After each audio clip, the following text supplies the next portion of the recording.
ஒரு காலகட்டத்துல இல்ல ஒரு காலகட்டத்துல பிள்ளைங்களால கண்ணீர் அப்படின்றது தான் கலிகாலத்துல இருக்கும். அப்ப அந்த மாதிரி இருக்கும் பட்சத்துல நம்ம என்ன பண்ணுவோம், பிள்ளைங்க சுத்தமா சொல் பேச்சு கேட்க மாட்டேங்குதுன்னு வச்சுக்கோங்களேன். நீ எல்லாம் எங்க உருப்பட போற, அந்த வார்த்தை நான் சொல்லக்கூடாது, பட் இருந்தாலும் சொல்றேன். நான் இந்த மாதிரி வார்த்தைகள்லாம் பயன்படுத்துறது இல்லை.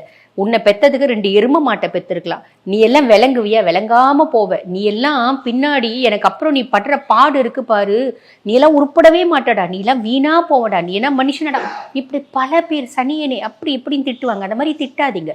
காரணம் என்ன அப்படின்னா, நம்ம வாழ்ந்தது மட்டும் வாழ்க்கை இல்லைங்க. நீ வாழ்ந்த, நீ சாதிச்ச, நீ செத்த, இதோட உன்னோட வாழ்க்கை முடியல.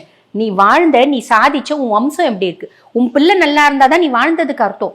உன் பிள்ளை ஓஹோன்னு இருந்தாதான் நீ வாழ்ந்ததுக்கு அர்த்தம். உன் பிள்ளையே உன்னால பெருசா நல்லா கொண்டு வர முடியல. நீ என்னத்தை வாழ்ந்து என்ன ஆணை கட்டி வாழ்ந்தாலும் என்ன பிரயோஜனம் அப்படின்னு உலகம் உன்னை ஏசும். அப்ப நீங்க என்ன பண்ணணும், பிள்ளை நல்ல பிள்ளையோ கெட்ட பிள்ளையோ புத்திசாலியோ மக்கோ யாரா இருந்தாலும், எப்படிப்பட்ட பிள்ளையா இருந்தாலும் அந்த பிள்ளைய கரையேற்றுறது நம்மளோட கடமை அப்படின்னு நினைச்சு பெத்த வாயால நிறைய தாய்மார்கள் வயிறெறிஞ்சு இந்த மாதிரி வார்த்தைகளை சொல்லுவாங்க. அது தப்புன்னு நான் சொல்ல வரல, அவங்களோட கஷ்டம் அவங்களுக்கு தான் தெரியும்.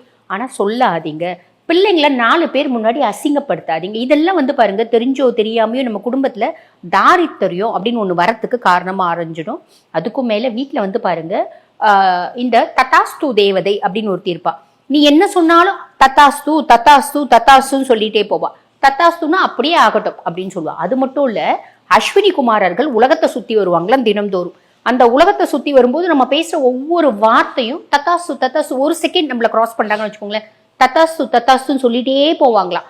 அப்ப அந்த நேரம் நீ எங்கெல்லாம் உருப்போட போற, நீ வீணா போறன்னு சொல்லும் போது அவங்க தத்தாஸ்துன்னா உங்க பிள்ளை வீணா போகும், வாய்ப்பு ஜாஸ்தி இருக்கு.